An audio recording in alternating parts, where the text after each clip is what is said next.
sedikit tentang pertemuan saya dengan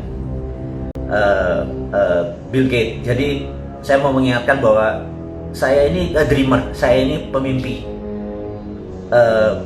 Suatu hari Anda tahu bahwa saya di kantong saya selalu punya rumahnya Obama, rumahnya Trump, White House saya gunting, dan ternyata saya sekolah di sana gitu ya. Padahal come from Deso ya.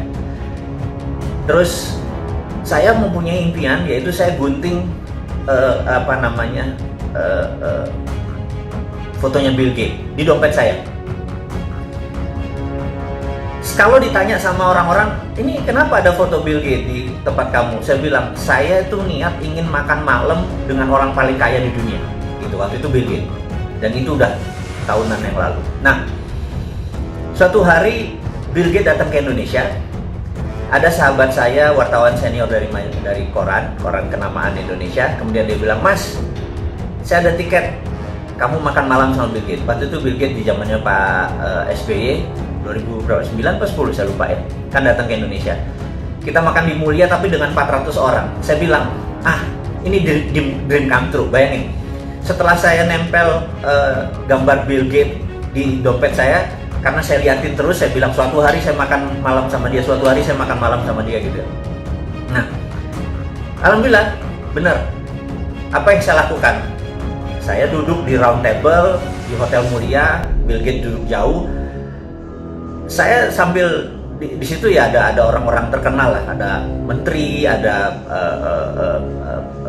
pejabat-pejabat teras zaman waktu itu. Nah, lagi kita makan, dalam hati saya bilang kayaknya nggak sah sih kalau saya makan malam atau kita makan malam tapi jaraknya jauh. Emang saya lihat dia, jadi saya cuma ngeliat dia pakai batik, saya ngeliat orangnya gini, orangnya santun tapi smart, tapi ya gitu deh. Saya cuma sambil membayangkan gitu ya. Nah, kemudian tapi saya bilang saya nggak puas nih kalau nggak ngobrol, ini nggak sah nih gitu ya. Nah, terus di tengah-tengah acara lagi makan, ada yang nyeletuk gitu, Mr. Gates, might as well, kan kita lagi bareng-bareng di tempat makan, boleh nggak kami tanya jawab? Terus mereka nanya sama si audiens, sama kita yang ber-300-an orang ini nanya, is there anyone yang di sini yang mau bertanya pada Mr. Gates? Apa yang terjadi?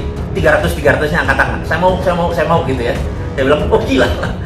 Terus dia bilang, temennya ngomong di sebelahnya, oke, Mr. Gates maybe only bisa answer dengan 5 pertanyaan aja, jangan banyak-banyak. So, siapa yang mau nanya, tolong tulis di kertas gitu ya. Nah, wah, semua orang naik tangannya, dan saya bilang, oke, saya take the moment. Ini kan moment of greatness ya.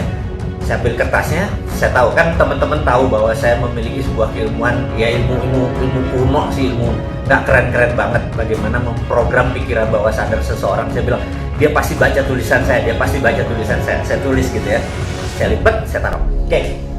Kemudian makan seperti biasa, kemudian Mr. Gates buka satu-satu, terus udah selesai makan nih, terus gimana, ada yang mau nanya? Terus dia bilang, oke, saya udah pilih beberapa katanya. Terus who is, dia sebut sebuah nama gitu ya. Dia bertanya apa rencana Bill Gates di Indonesia. Terus Bill Gates cerita, kami akan berencana membuat laptop komputer murah di bawah $100 supaya orang bisa ini dan terkoneksi dengan sistem dan lain sebagainya. Cita-cita mulia lah, CCM lah gitu ya. Kemudian pertanyaan kedua, who is, dia sebutin seorang menteri gitu ya, kayaknya dipesen nih. Oke, menteri ini bertanya ini, seorang ibu menteri. Dia cerita. Kemudian dia break lagi. Terus lama berhenti di satu kertas, terus I don't like it. Terus dia taruh, tapi kan mic-nya masih kedengeran kan, mic-nya di sini. Terus ditaruh, dia bilang terus dia nyari question, pertanyaan yang menurut dia oke, gimmick kayak kecil-kecil. Udah 4 pertanyaan.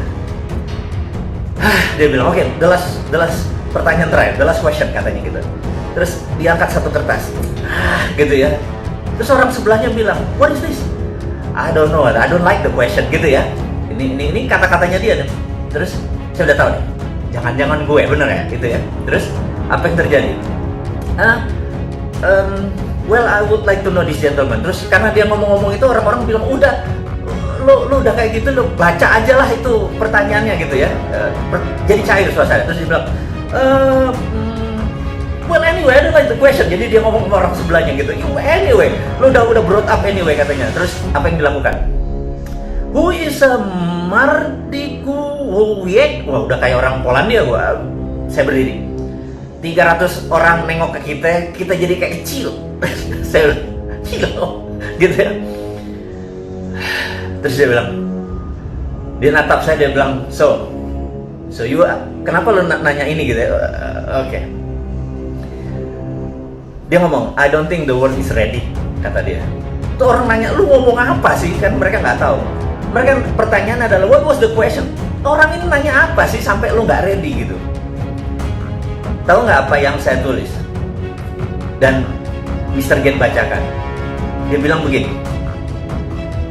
this gentleman, katanya, bilang, I could never be like Andrew Carnegie. Jadi saya menulis di kertas itu, you will never be like Andrew Carnegie, gitu ya.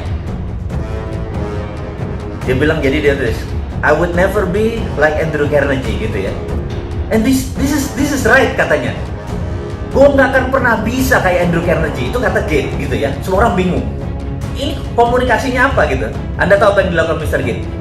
Bill Gates membuka dompetnya, kemudian dia kasih potret gambar kayak foto saya itu, dia bilang, sih, fotonya Andrew Carnegie ada di dompet gue, katanya. Saya juga kaget. Dan you are right, I would never be like him.